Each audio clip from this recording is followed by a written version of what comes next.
Nah, itu dari segi struktur.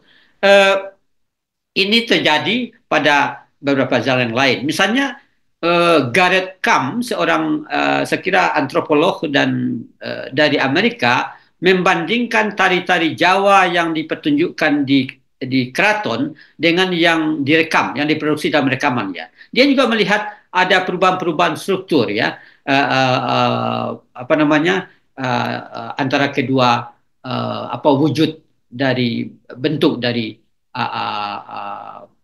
apa namanya pertunjukan itu ya.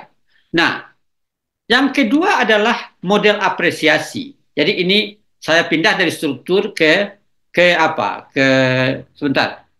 Ya, dari struktur ke apresiasi.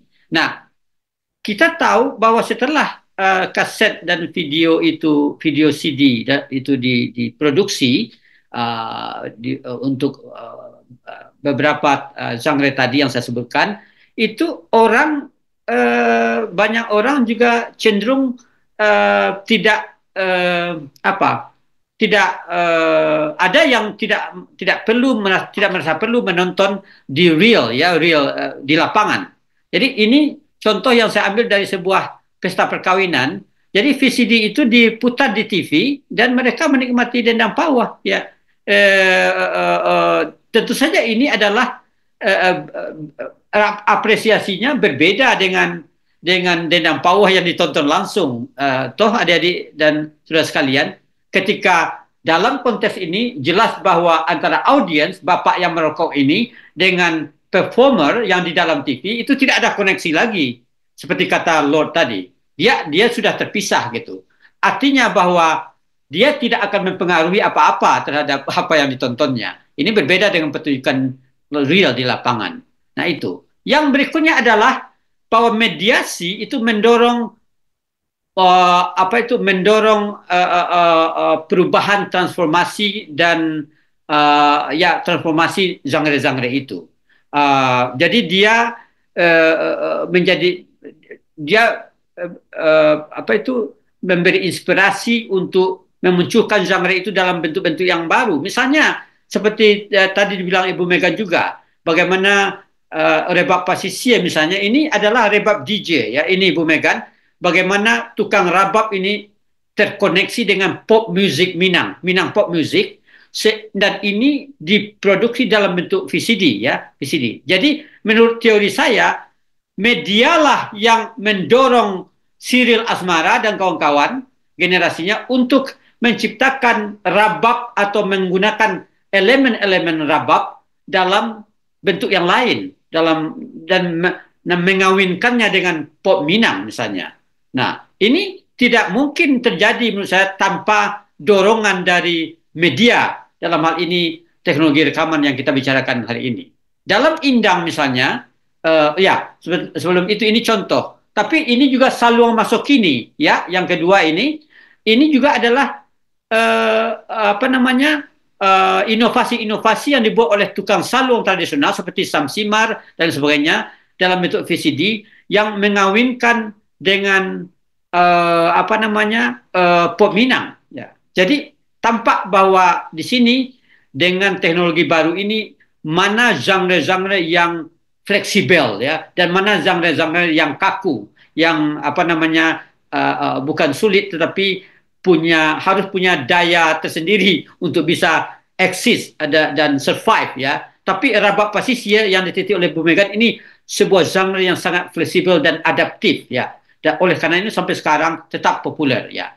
Nah, berikutnya saya ingin membicarakan aspek-aspek yang sebenarnya dalam disertasi saya belum begitu dalam dikaji, yaitu perkembangan terakhir dalam 10 tahun terakhir atau kurang, yaitu pe-YouTubean, kalau kita boleh begitu, banyak genre tradisi lisan. Ibu Megan pun saya lihat ada di YouTube ya sedang main barabab ya Ibu Megan. Tapi apa yang ingin saya katakan adalah bahwa saya melihat di YouTube YouTube itu cukup banyak subscriber dan penontonnya ya. Saya ingin ada mahasiswa kita yang memfokuskan pada ini. Why too many subscriber dan penonton dalam YouTube madihin Indang atau apapun ini. Pertama pertanyaan, siapa itu yang subscribernya? Apakah dia tetap orang Minangkabau? Kalau ada di mana? Apakah di rantau? Dan saya curiga ini orang dari rantau karena mereka ingin mengekspresikan rasa longing for home-nya kan, rindu pada kampung halaman. Kemudian apa itu? Ya, siapa penonton itu? Ini belum pernah dikaji secara lebih dalam ya. Nah, ini banyak sekali sekarang di YouTube.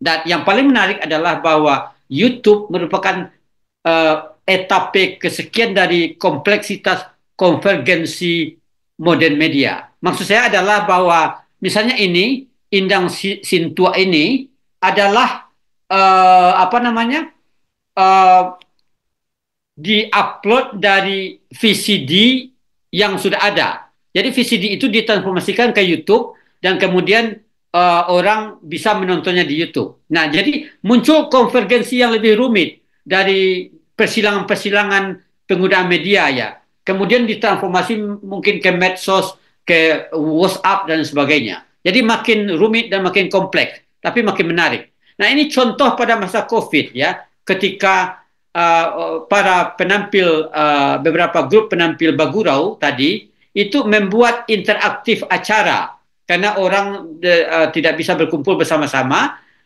dan ini interaktif melalui YouTube ya dan para perantau Minang itu boleh mengirim pesan dari rantau. Bahkan saya pernah mengirim ini dari Leiden.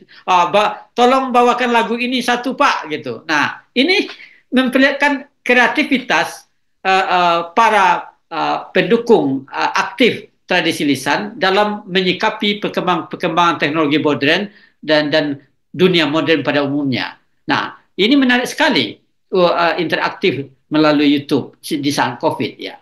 Nah, saya ingin sampai pada kesimpulan para ibu bapak sekalian.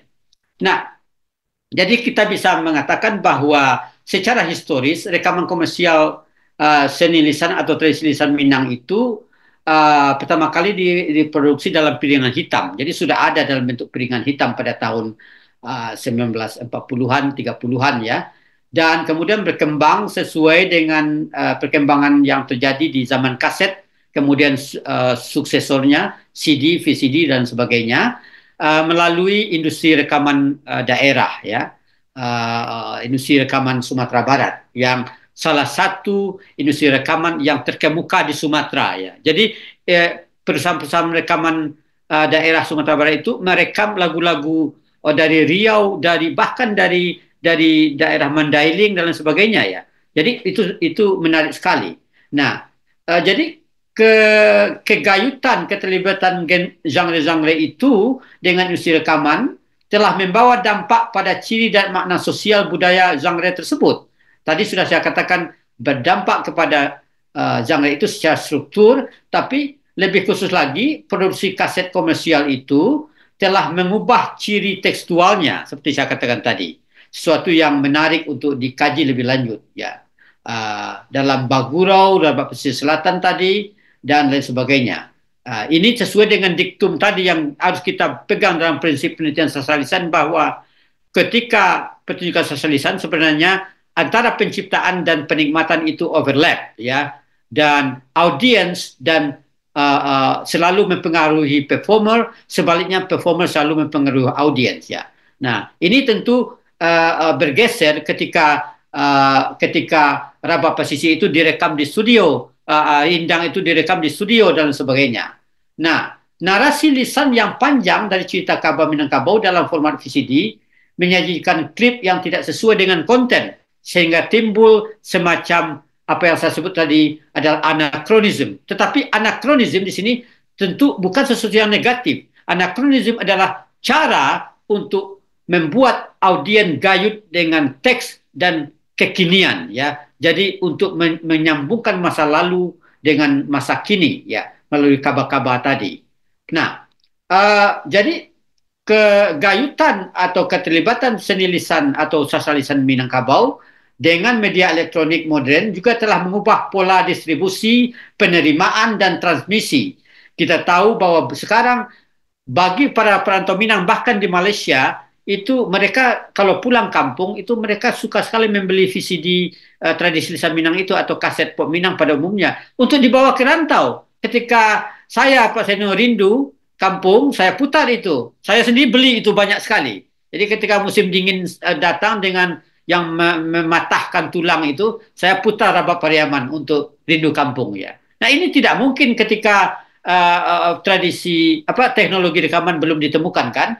Nah, dan sekarang makin lebih kompleks lagi seperti saya katakan ketika YouTube dan apa-apa yang lebih modern memberikan fasilitas, memfasilitasi apresiasi itu.